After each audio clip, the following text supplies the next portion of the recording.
Hello friends, knowledge मंडली में आप सभी का स्वागत है।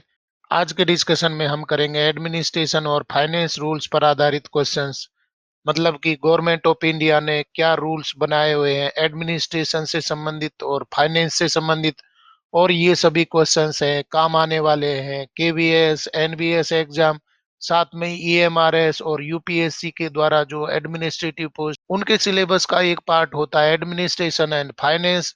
तो चलिए साथियों, देख लेते हैं एडमिनिस्ट्रेशन और फाइनेंस रूल्स पर आधारित क्वेश्चंस। सबसे पहला क्वेश्चन हमारा है 236। The primary financial authority for sanctioning contingent expenditure in school is vested in the. किसी विद्यालय में आकस्मिक व्यय की मंजूरी के लिए प्राथमिक वित्तीय अधिकार निहित है। इनमें से किसका प्राथमिक वित्तीय अधिकार हो जाएगा? कंटीजेंट एक्सपेंडिचर करना है, आकस्मिक व्यय करना है, तो ये खर्चा कौन कर सकता है? ये वित्तीय अधिकार फाइनेंशियल पावर्स है वो किसको दी गई है? ऑप्शन देख लीजिए कौन सा उत्तर ठीक हो जाएगा। सही उत्तर हमारा हो जाएगा ए हो जाएगा, head of office for routine items with in delegated limits. बहुत अच्छी बात बताई गई है। ये फाइनेंशियल अथॉरिटी दी गई है हेड ऑफ ऑफिस को, जहां पर रूटीन आइटम्स के लिए डेलीगेटेड लिमिट है। ऐसा नहीं है कि कितनी भी आप आकस्मिक व्यय के लिए खरीदी कर सकते हैं, खर्चा कर सकते हैं। इसके लिए पावर की लिमिट बनाई गई है कि इतना खर्चा है, आप कंटीजेंट एक्सपेंडिचर कर सकते हैं। सही उत्तर हमारा हो जाएगा ए हो जाएगा। क्वेश्चन देख लेते हैं 237। As per GFR 2017 the preferred mode for procurement of goods and services is. GFR 2017 के अनुसार वस्तुओं और सेवाओं की खरीद के लिए पसंदीदा तरीका क्या हो जाएगा?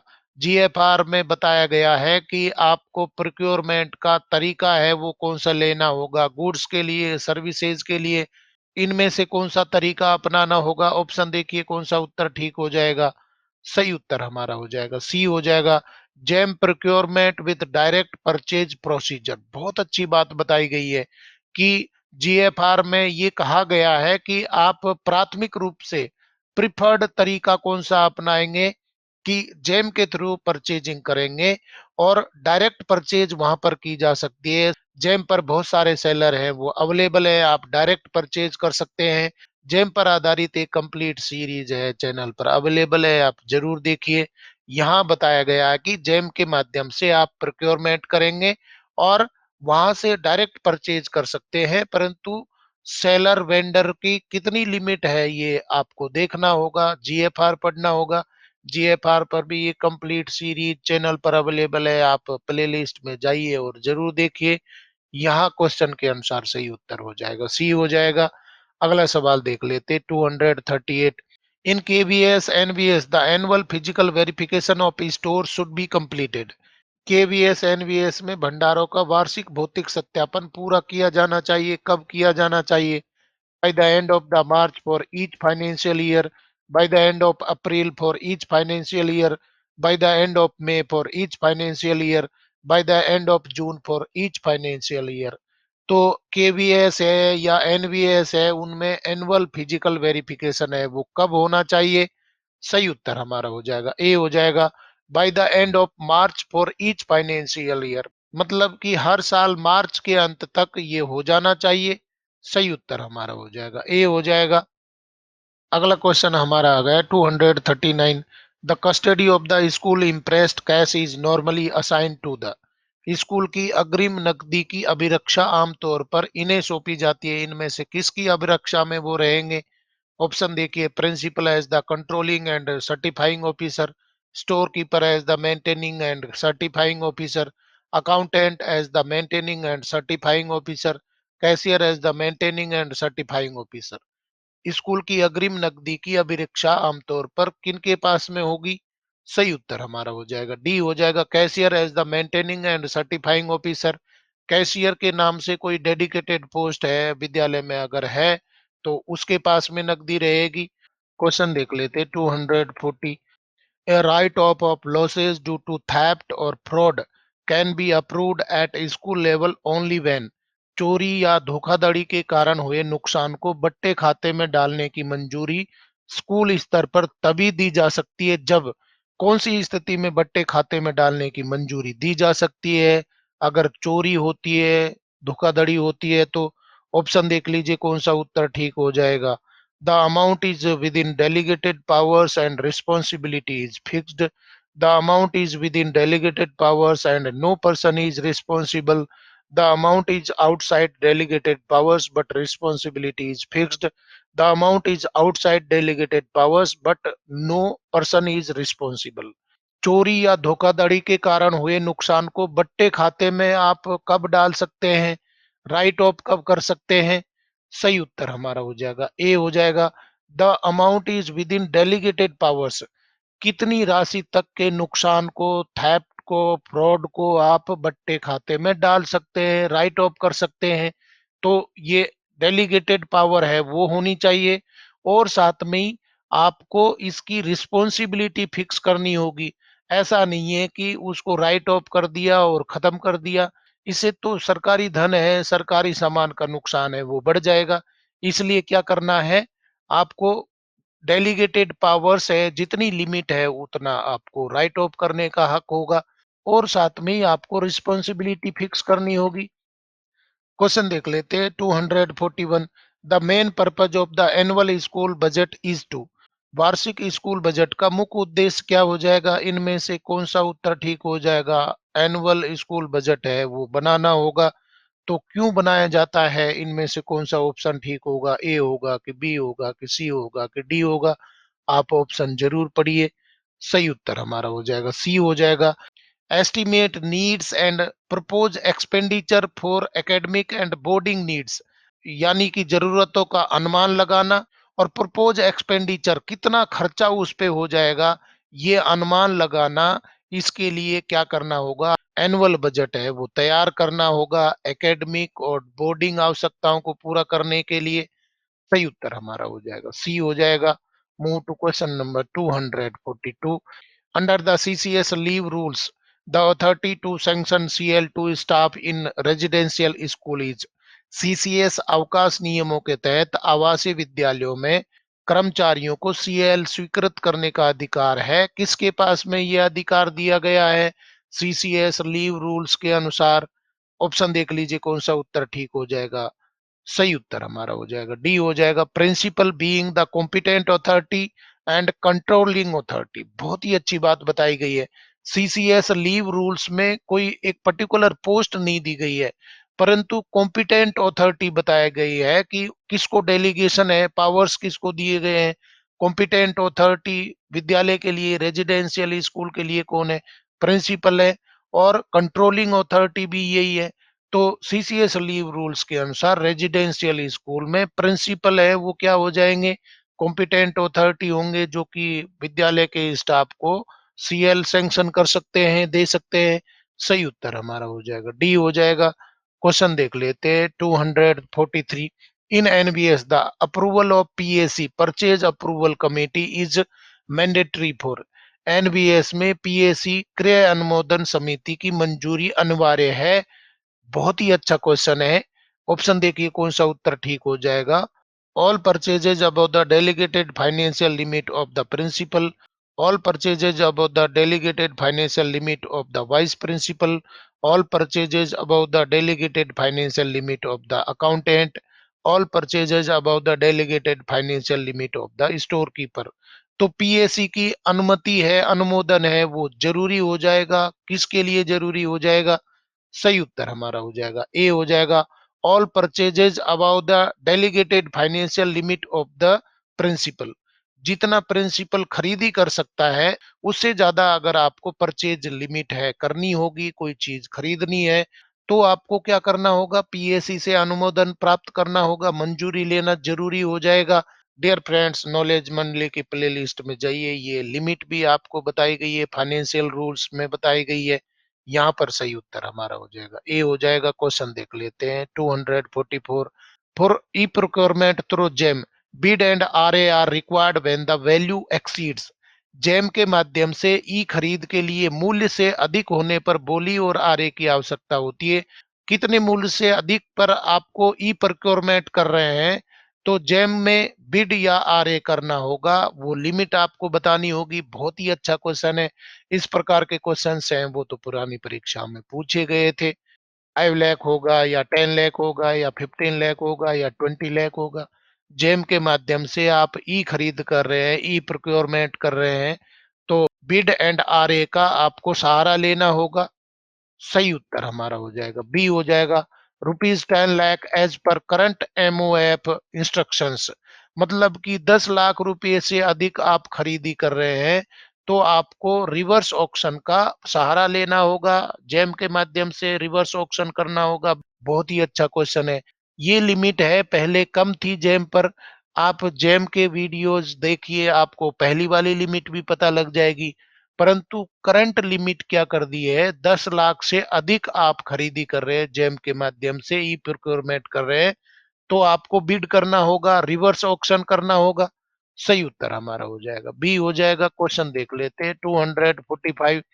इन EMRS the responsibility for ensuring proper maintenance of stock and asset registers lies with the EMRS में स्टॉक और परिसंपत्ति रजिस्टरों का उचित रखरखाव सुनिश्चित करने की जिम्मेदारी निम्नलिखित के है। मतलब कि आपको स्टॉक और एसेट रजिस्टर्स हैं वो मेंटेन करने होंगे। ये कौन इंश्योर करेगा? Principal as the head of office and certifying authority, accountant as the verifying and certifying authority, store keeper as the verifying and certifying authority, administrative officer as the verifying and certifying authority.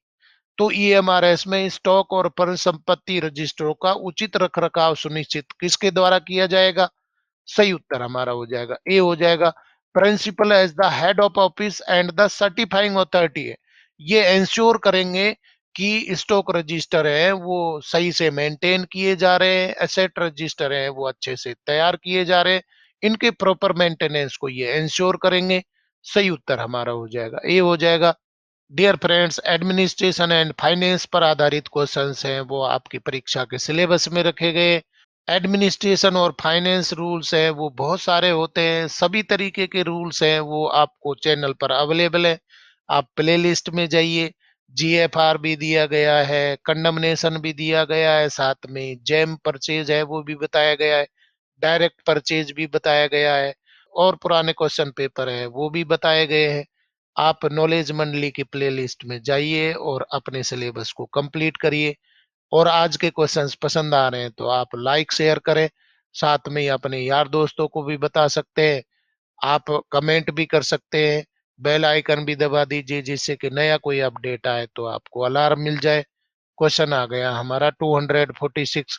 The authority to sanction joining time and leave preparatory to retirement lies with the, कार्यभार ग्रहण समय और सेवानिवृत्ति की तैयारी के लिए छुट्टी स्वीकृत करने का अधिकार निम्नलिखित के पास है।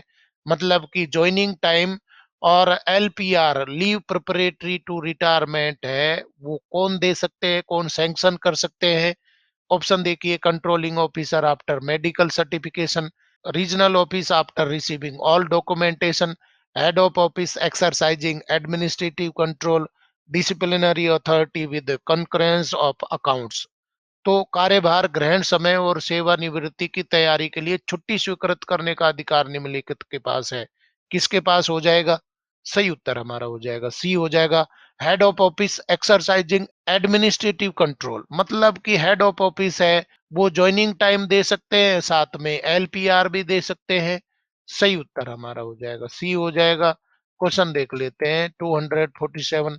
Utilisation certificate UC is submitted primarily to, उपयोगिता प्रमाण पत्र यूसी मुख्य रूप से इन्हें प्रस्तुत किया जाता है। यूसी सर्टिफिकेट क्यों प्रस्तुत किया जाता है? Certify that funds were used for another activity, certify that funds were unspent for the period, certify that funds were used as per sanction, certify that funds were return to the treasury. तो उपयोगिता प्रमाण पत्र है, क्यों प्रस्तुत किया जाता है, क्या उद्देश्य हो जाएगा? सही उत्तर हमारा हो जाएगा सी हो जाएगा। Certify that funds were used as per sanction, मतलब कि यूसी सर्टिफिकेट है वो जारी किया जाएगा कि जो फंड रिलीज किए गए थे सैंक्शन के अनुसार यूज हो गए हैं। सही उत्तर हमारा हो जाएगा सी हो जाएगा। क्वेश्चन देख लेते हैं 248। In case of foreign service the leave salary is payable by the, विदेश सेवा के मामले में अवकाश वेतन निम्नलिखित द्वारा देय है। बहुत ही अच्छा क्वेश्चन है। फॉरेन सर्विस क्या होती है और लीव सैलरी क्या होती है, ये भी वीडियोज में बताए गए हैं। आप प्ले लिस्ट में जाइए, यहाँ पर बताया गया है कि कोई कर्मचारी फॉरेन सर्विस में गया और लीव पर आ गया है, तो ये लीव सैलरी कौन देगा? ऑप्शन देखिए, parent organisation after employee's return, borrowing organisation during the deputation, employee directly for leave taken on duty, audit wing after annual verification. तो विदेश सेवा में रहते हुए अवकाश लेने पर अवकाश वेतन कौन देगा? सही उत्तर हमारा हो जाएगा बी हो जाएगा, borrowing organisation during the deputation.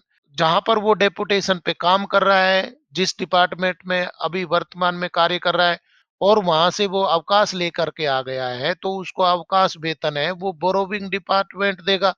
सही उत्तर हमारा हो जाएगा बी हो जाएगा। क्वेश्चन देख लेते हैं 249। The competent authority to condone delay in leave application is the, छुट्टी आवेदन में देरी को माफ करने के लिए सक्षम प्राधिकारी है, इनमें से कौन हो जाएगा? Finance officer after verification of claims, regional director after file scrutiny, head of office with in delegated powers, administrative tribunal after appeal. तो छुट्टी आवेदन में अगर देरी हो जाती है, तो उस देरी को कौन कंडोन कर सकता है, माफ कर सकता है? सही उत्तर हमारा हो जाएगा सी हो जाएगा, head of office with in delegated powers. कितने दिनों तक की देरी को माफ कर सकते हैं, ये डेलीगेटेड पावर्स है वो बताई गई है। तो हेड ऑफ ऑफिस है वो कर सकता है, परंतु एक लिमिट के अंदर ही करेंगे। सही उत्तर हमारा हो जाएगा सी हो जाएगा। क्वेश्चन देख लेते हैं 250। Condemnation of unserviceable assets should be initiated by the, अनुपयोगी संपत्तियों का निपटान निम्न द्वारा शुरू की जानी चाहिए। मतलब कि ये निपटान है वो किसके द्वारा, कंडमनेशन है वो किसके द्वारा शुरू करना चाहिए? अनसर्विसेबल आइटम्स के लिए regional purchase committee after inspection, head of department with technical committee report, store keeper alone with physical verification report, finance wing after certifying depreciation value. तो अनुपयोगी संपत्तियों का निपटान है, कंडमनेशन है वो किसके द्वारा किया जाएगा? सही उत्तर हमारा हो जाएगा बी हो जाएगा, head of department with technical committee report. मतलब कि टेक्निकल कमिटी रिपोर्ट के आधार पर हेड ऑफ डिपार्टमेंट है अनुपयोगी संपत्तियों का निपटान, कंडमनेशन शुरू कर सकते हैं। सही उत्तर हमारा हो जाएगा बी हो जाएगा। डियर फ्रेंड्स, एडमिनिस्ट्रेशन और फाइनेंस पर आधारित क्वेश्चन हैं आपकी परीक्षा में पूछे जाएंगे, क्योंकि ये आपके सिलेबस में रखा गया है। और नॉलेज मंडली कवर कर रहा है एडमिनिस्ट्रेशन फाइनेंस के सारे रूल्स। अगर आपको आज के क्वेश्चंस पसंद आ रहे हैं तो लाइक बटन दबाइए, अपने यार दोस्तों को भी बता सकते हैं, आप कमेंट भी कर सकते हैं। नया सवाल देख लेते हैं 251। If recurring expenditure exceeds budget, the principal should first, यदि आवर्ती व्यय बजट से अधिक है तो प्रिंसिपल को पहले यह करना चाहिए। आप रिकरिंग बजट है उसको एक्सीड कर गए, उससे ज्यादा खर्चा कर दिया है, तो सबसे पहले प्राचार्य के रूप में क्या करना होगा, प्रिंसिपल के रूप में क्या करना होगा? Transfer money from capital head to revenue head, stop all activities until new budget is approved, use donations temporarily without approval, seek reappropriation और supplementary provision। तो आवर्ती व्यय है वो अधिक हो गया है, तो सबसे पहले क्या करना होगा? सही उत्तर हमारा हो जाएगा डी हो जाएगा, सीक रीअप्रोप्रिएशन और सप्लीमेंट्री प्रोविजन। रिकरिंग और नॉन रिकरिंग में उसको रीअप्रोप्रिएट करिए, और उसके बाद में आप सप्लीमेंट्री प्रोविजन दिए गए उनके अनुसार खर्चा करिए। सही उत्तर हमारा हो जाएगा डी हो जाएगा। क्वेश्चन देख लेते हैं 252। Timely submission of annual accounts and audit replies is the duty of the, वार्षिक लेखा और लेखा परीक्षा उत्तर समय पर प्रस्तुत करना निम्नलिखित का कर्तव्य है। किसकी जिम्मेवारी हो जाएगी? Regional audit office issuing periodic reminders, external auditors after completing field visits, finance ministry through PFMS guidelines, head of office coordinating accounts and records. वार्षिक लेखा और लेखा परीक्षा उत्तर समय पर प्रस्तुत करने की जिम्मेवारी किसकी हो जाएगी? सही उत्तर हमारा हो जाएगा डी हो जाएगा, हेड ऑफ ऑफिस की होगी, परंतु उसको कोऑर्डिनेट करना होगा, अकाउंट्स और रिकॉर्ड्स को देखते हुए ये आपको करना होगा। सही उत्तर हमारा हो जाएगा डी हो जाएगा। क्वेश्चन देख लेते हैं 253। Petty imprest advances are used to meet, छोटे अग्रिमों का उपयोग पूरा करने के लिए किया जाता है। पैटी इम्प्रेस्ड एडवांसेज हैं, कौन सी आवश्यकताओं को पूरा करने के लिए होते हैं? Salaries and contractual payments to staff, purchase of capital items for laboratories, small day to day contingent requirements, travel claims of teachers on financial duty. तो पैटी इम्प्रेस्ड एडवांसेज हैं वो किस काम में आते हैं? सही उत्तर हमारा हो जाएगा सी हो जाएगा, small day to day contingent requirement. मतलब कि छोटे मोटे खर्चे के लिए आपको ये पैटी इम्प्रेस्ड एडवांसेज है वो रखने होंगे। छोटी मोटी जरूरत के लिए आपको इधर उधर नहीं जाना पड़े, कोई छुट्टी हो या दूसरे कारण हो, तो छोटा कैश अमाउंट है आपको रखना होगा, पैटी कैश रखना होगा, एडवांस रखना होगा। सही उत्तर हमारा हो जाएगा सी हो जाएगा। क्वेश्चन देख लेते हैं 254। For award of increment the certificate must confirm that the employee, वेतन वृद्धि प्रदान करने के लिए प्रमाण पत्र में यह पुष्टि होनी चाहिए कि कर्मचारी, बहुत ही अच्छा क्वेश्चन है, कि आप इंक्रीमेंट दे रहे हैं तो आपको क्या करना होगा? ऑप्शन देख लीजिए कौन सा उत्तर ठीक हो जाएगा, ए होगा कि बी होगा कि सी होगा कि डी होगा? सही उत्तर हमारा हो जाएगा बी हो जाएगा। Completed probation satisfactorily with standards met, मतलब कि उसने परिवीक्षा काल है वो संतोषजनक पूर्ण कर लिया है और स्टैंडर्ड्स के साथ में पूरा किया है, तो इस बात को इंश्योर करते हुए आप इंक्रीमेंट दे सकते हैं। सही उत्तर हमारा हो जाएगा बी हो जाएगा। क्वेश्चन देख लेते हैं 255।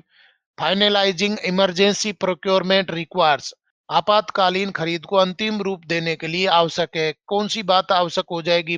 Prior tendering with long advertisement notice, highest quotation even if non compliant technically, direct purchase without documentation और approval, emergency sanction justification and post facto approval.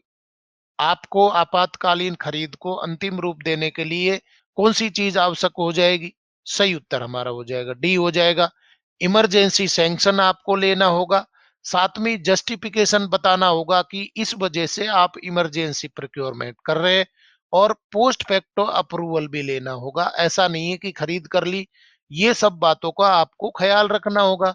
Dear friends, administration और फाइनेंस पर आधारित questions अगर आपको पसंद आ रहे हैं तो लाइक बटन दबाइए, अपने यार दोस्तों को भी बता सकते हैं, आप कमेंट भी कर सकते हैं। क्वेश्चन देख लेते हैं 256। When internal audit detects financial irregularity, the head of office must, जब आंतरिक लेखा परीक्षा वित्तीय अनियमितता का पता लगाती है तो कार्यालय प्रमुख को यह करना चाहिए। मतलब कि इंटरनल ऑडिट ने कोई फाइनेंशियल इरेगुलरिटी है वो डिटेक्ट की है, पता लगी है, तो being a head of office आपको क्या करना होगा? Transfer the staff without conducting inquiry, return audit observations without action, initiate inquiry and fix responsibility, conceal the findings until next audit। तो जब आंतरिक लेखा परीक्षा में वित्तीय अनियमितता का आपको पता लगता है तो आपको क्या करना होगा? सही उत्तर हमारा हो जाएगा सी हो जाएगा, initiate inquiry and fix responsibility. तुरंत ही आपको इंक्वायरी बैठानी होगी और साथ में ही रिस्पॉन्सिबिलिटी फिक्स करनी होगी कि ये वित्तीय अनियमितता है वो किसकी वजह से हुई है। सही उत्तर हमारा हो जाएगा सी हो जाएगा। क्वेश्चन देख लेते हैं 257। Purchase committee is responsible for, क्रय समिति इसके लिए जिम्मेदार है, किसके लिए जिम्मेदार हो जाएगी? ऑप्शन देख लीजिए, preparing academic time tables for yearly planning, drafting ACRs for promotions of teaching staff, evaluating technical bids and recommending vendors, conducting enrollment drive for admission. क्रय समिति का क्या काम हो जाएगा? सही उत्तर हमारा हो जाएगा सी हो जाएगा, evaluating technical bids and recommending vendors. मतलब कि टेक्निकल बिड को आप इवेल्यूट करेंगे, मूल्यांकन करेंगे, और जो फाइनल बिडर होगा, जो सक्सेसफुल बिडर होगा, उसके लिए आप रिकमेंड कर सकते हैं। सही उत्तर हमारा हो जाएगा सी हो जाएगा। क्वेश्चन देख लेते हैं 258। For transparent utilisation of funds the school must maintain, निधियों के पारदर्शी उपयोग के लिए स्कूल को ये बनाए रखना होगा, क्या करना होगा? ट्रांसपेरेंट यूटिलाइजेशन के लिए आपको क्या करना होगा? ऑप्शन देखिए, cash book only without reconciliation statements, personal staff accounts for temporary deposits, proper ledgers, vouchers and bank reconciliation, vouchers destroyed after 1 month for space. तो ट्रांसपेरेंट यूटिलाइजेशन ऑफ फंड के लिए विद्यालयों को क्या करना होगा? सही उत्तर हमारा हो जाएगा सी हो जाएगा, proper ledgers, vouchers and bank reconciliation है वो करना होगा। लेजर तैयार करनी होंगी, वाउचर बनाने होंगे, और बैंक रिकॉन्सिलिएशन मतलब कि बैंक में कितना अमाउंट है वो जमा है, वो सब चीजें कहाँ कहाँ खर्चा हुआ है वो स्टेटमेंट भी रखने होंगे। सही उत्तर हमारा हो जाएगा सी हो जाएगा। Move to question number 259। Sanctioning earned leave encashment at retirement is done by the. सेवानिवृत्ति पर अर्जित अवकाश का नकदीकरण स्वीकृत किया जाता है किसके द्वारा?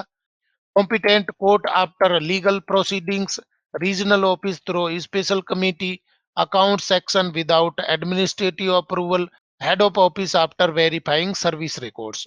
सेवानिवृत्ति पर अर्जित अवकाश का नकदीकरण कौन स्वीकृत कर सकता है?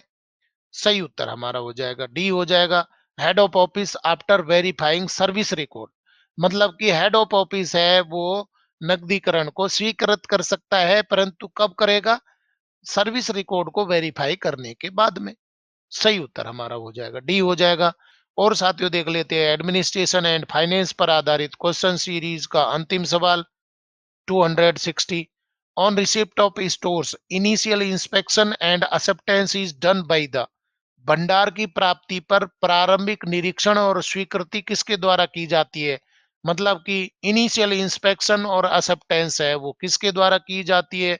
अगर स्टोर में कोई आइटम रिसीव होता है तो external audit party during yearly audit, receiving officer with technical support, procurement cell in regional headquarters, supplier representative exclusively. कोई आइटम स्टोर में रिसीव हुआ है तो इनिशियल इंस्पेक्शन और एक्सेप्टेंस है वो किसके द्वारा स्वीकार किया जाएगा? सही उत्तर हमारा हो जाएगा बी हो जाएगा, receiving officer with technical support.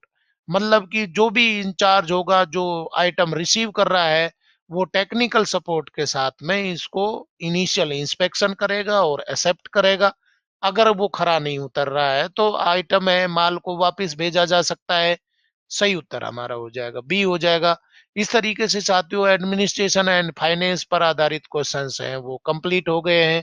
आज हमने 25 क्वेश्चंस हैं वो कंप्लीट किए हैं, और ये सभी क्वेश्चंस एडमिनिस्ट्रेशन और फाइनेंस पर आधारित है। ये सारे क्वेश्चंस आपके परीक्षाओं के सिलेबस के अनुसार रखे गए हैं, जैसे कि केवीएस, एनवीएस, ईएमआरएस, यूपीएससी और दूसरे डिपार्टमेंटल एग्जामिनेशंस के लिए। डियर फ्रेंड्स, आज के क्वेश्चंस पसंद आए तो लाइक शेयर करें और चैनल को सब्सक्राइब करना तो बहुत ही जरूरी है, क्योंकि नॉलेज मंडली is the right choice. Thank you very much.